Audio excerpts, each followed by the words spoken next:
Welcome to Future in Focus, a podcast on wealth and legacy planning. I'm your host, Antoinette M. Solomon, attorney, business strategist, and founder of the law offices of Antoinette M. Solomon, a boutique transactional law firm where we help business owners and individuals structure, protect, and grow what they've worked hard to build. This podcast is an extension of that mission. Because while I provide the legal tools, strategy, and structure to build generational wealth in my law firm, this is where we have the real conversations, the stories, the mindset, the strategy, the shift.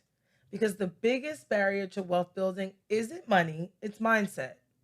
And no matter how much you make, if you don't change how you think about money, legacy, ownership, and control, you'll find yourself stuck in the same cycle. So, whether you're just getting started or deep in your wealth building journey, you're in the right place. Today, you're beginning where all real wealth building begins, with the shift that changes everything, the mindset. Okay, so we've been taught our entire lives that if you make more, if you save more, if you invest more, everything will fall into place, right? But I've seen what happens when someone earns more without thinking differently.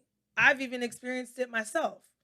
And I've seen what happens when someone who earns less but thinks strategically builds wealth. For example, I know a woman, she made about 80 grand a year. It wasn't a ton of money, but by the time she came to me, she had a wealth manager who was managing assets over $300,000, all while making 85 grand a year because she thought differently. It wasn't that she needed to make more money, it was all about mindset. Mindset is the gatekeeper, the multiplier, the difference maker. You don't need $1 million to start building wealth. You need to think like someone who understands what wealth actually is. So let me talk about what that shift looked like for me. So I was raised by a single mom who worked hard to make ends meet. We didn't have much, but we had enough. Rent was paid, food was on the table, lights stayed on, and that's what safety looked like to us. There wasn't any extras though. No vacations, no cushion. Scarcity wasn't uncomfortable. It was familiar. It was really safety. And that mindset stayed with me all the way through law school. I worked hard, I went to school, I followed the rules, and I ended up in law, right? And it was there that I was surrounded by debt and stress, that I first was exposed to something radically different: Black comfort. I saw people who looked like me, but lived differently. Families who owned their own homes, they had in ground pools, they were going on vacations with the entire family. It was generational support. And for the first time, I realized that I had been playing small, not because I lacked ambition, but because I hadn't seen it any other way. So from there, right, I climbed the corporate ladder. I was at the big firm, then I eventually transitioned into Manhattan. I was at hedge funds. But while working in Manhattan, something started to shift. I started to experience crazy anxiety. Not about the work, but what would happen if I couldn't do the work? What if I got sick? What if I hurt myself? What if I lost my job? What if my income stopped? It wasn't like I was financially supporting my entire family, but my success had allowed me to give my family the space to focus on themselves and to build their own wealth. It gave them the room to breathe. The thought of that being taken away, it rattled me so severe that it sent me to therapy. Literally, I went to therapy for financial insecurity. While in therapy, I started unpacking a lot of these, issues, and we'll call it financial trauma because I was in this sort of scarcity mindset. This was how I grew up. So while in therapy, we started working through those issues. And that's when the shift began. I started seeing safety not as control or clenching, but as trust, gratitude, and choice. I started leaning into opportunity instead of trying to brace for disaster. And most importantly, I started to believe in me. That's where my confidence came from. And that's when I stepped into what I now call my effort era. All bets are off. It wasn't a reckless effort, it wasn't rude. It was just rooted in the fact that I knew who I was, that I was confident, and I knew that no matter what happened, as long as I had God, I knew I would be fine. So from there, I was like, whatever happens to this job, to this, I'll be fine. F it. I'll pivot. I'll restructure. I'll figure it out. That mindset shift honestly freed me. It was the most exhilarating I'd ever felt in a long time. I was still making a ton of money, still making all the good money.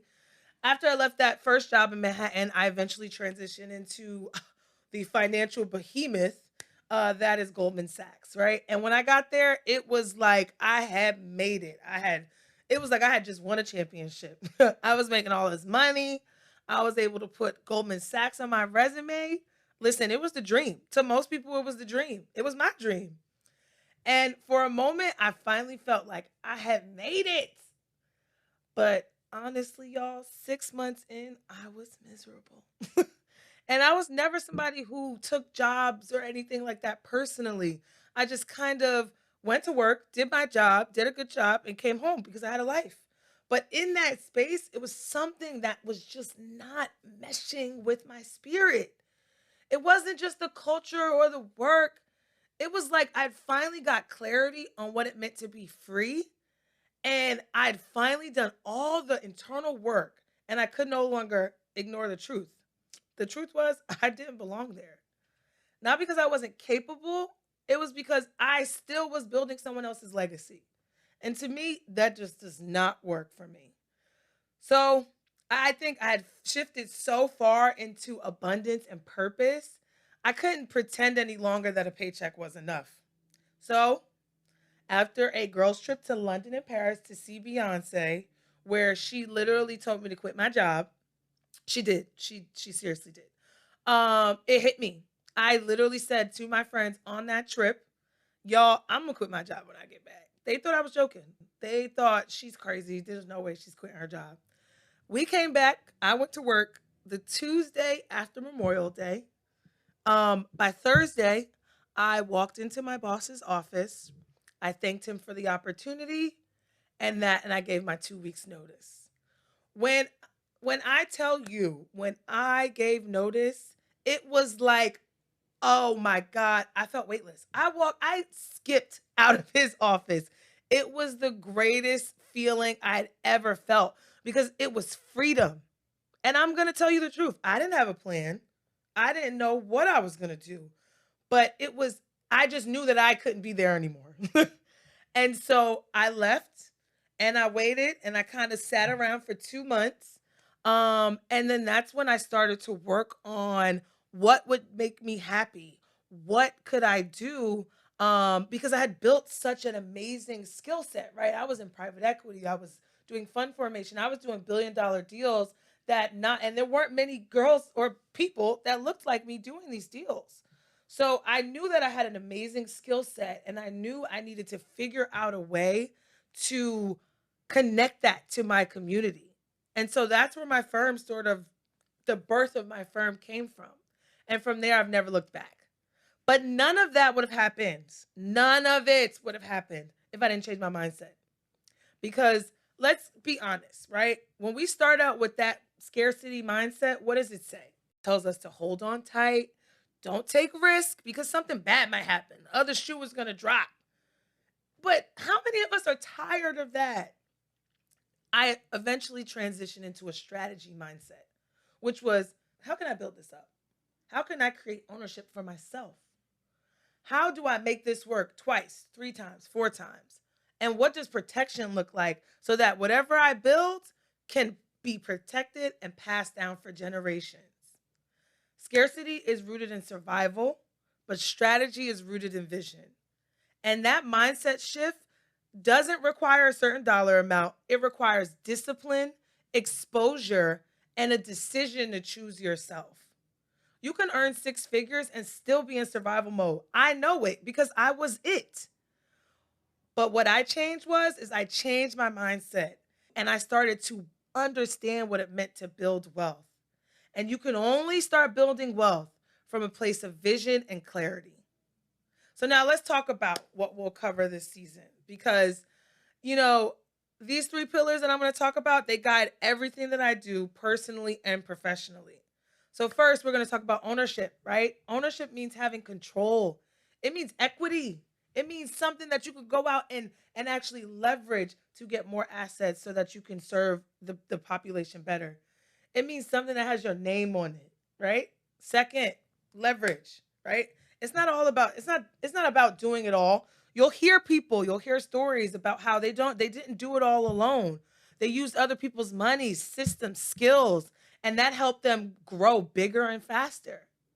And then protection, right? Protection is how you make sure that it lasts for generations.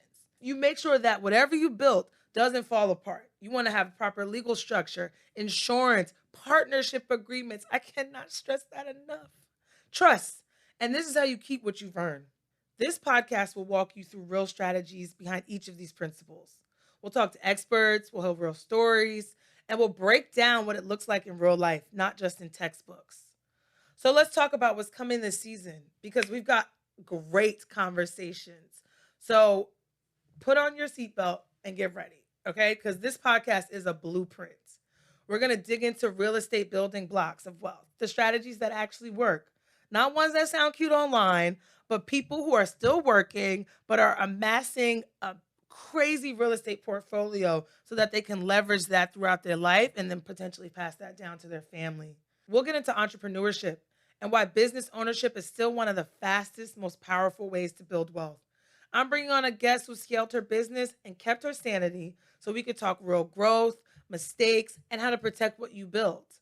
We're going to break down estate planning and asset protection because, like I said, wealth without protection is temporary. You'll never be able to pass it on. Remember this: 70% of wealth is lost between the first and second generation. 70%, okay? I can't stress it enough. It needs to be protected. We'll dive into life insurance, not just as a safety net, but as a strategic wealth building tool. Because not everybody knows that you can actually use life insurance to start businesses, to get you out of debt, to do home improvements. Life insurance is a financial tool. It's not just something that pays out a death benefit when somebody dies. Under all of that, right? Through all of that is taxes. So we're going to have a tax strategist come on, and he and I are going to break down each of those strategies to really get to how do we lessen our tax bill? Because that's my goal. I don't know about you. I'm not trying to give a bunch of money to the IRS. So I always try to talk to tax strategists about lowering my tax bill. Every episode is designed to leave you smarter, sharper, and more prepared. It's not about perfection, it's about progress with intention. So whether you're already on the path or you're just taking the first step, this season is here to help you build with vision, grow with strategy, and protect with confidence. If there's one thing I want you to take away from this episode, it's this: abundance is free flowing, but you cannot step into it until you free yourself from old thoughts. Mindset is the gatekeeper. Change it, and everything else becomes possible. If this episode resonated with you, please share it with someone you care about. Make it a conversation. Subscribe to the show. Maybe even leave a review. It helps others find this space. This is Future in Focus, a podcast on wealth and legacy planning, where strategy meets legacy. Until next time.